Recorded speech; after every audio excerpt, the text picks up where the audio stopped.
How মাউ খাও, ইফরার গন্ধ পাও। এই ইফরা, দেখেছো আমি এসে গেছি। আমাকে তুমি চেনো? আমি লালটু ভূত। তোমাকে আজকে ধরে ধরে খাবো আমি ইফরা।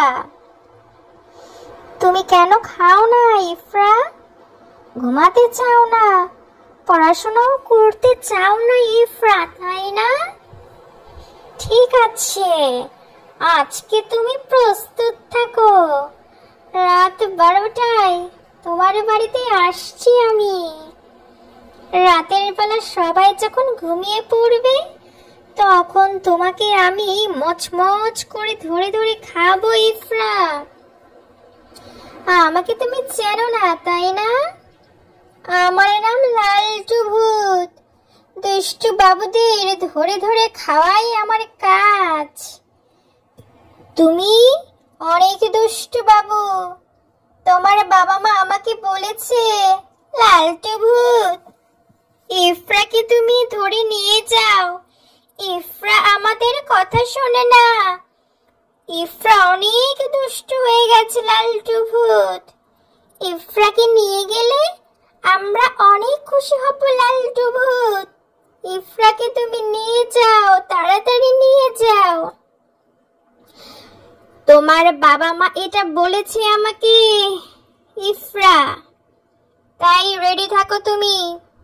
আজকে গভীর রাতে যখন সবাই ঘুমিয়ে পড়বে, তখন দেখো আমি কি করি। উড়ে উড়ে আসবো তোমার বাড়িতে। তোমার বাড়ির খবর সব আমি জানি। তুমি কোথায় থাকো তাও আমি জানি ইফরা। তুমি চিন্তা করো না। আমি তো বাতাসের সাথে আসি, কেউ আমাকে দেখবে না। তাই আমি যখন তোমাকে ধরে নিয়ে যাব, তখন কেউ আমাকে দেখতে পাবে না। বুঝেছো ইফরা? তুমি যদি আমাকে কথা দাও, লালটু ভূত আমাকে নিয়ে যেও না, আমি ভালো হয়ে যাব। বাবা মার কথা শুনবো, সব কিছু খাবো, বেশি বেশি বই পড়বো, স্কুলে যাব, একটু দুষ্টু করব না। তুমি যদি আমাকে কথা দাও ইফরা, তাহলে তোমাকে আমি ছেড়ে দেব। আর না হলে চুপ করে ধরে নিয়ে গিয়ে খেয়ে ফেলবো।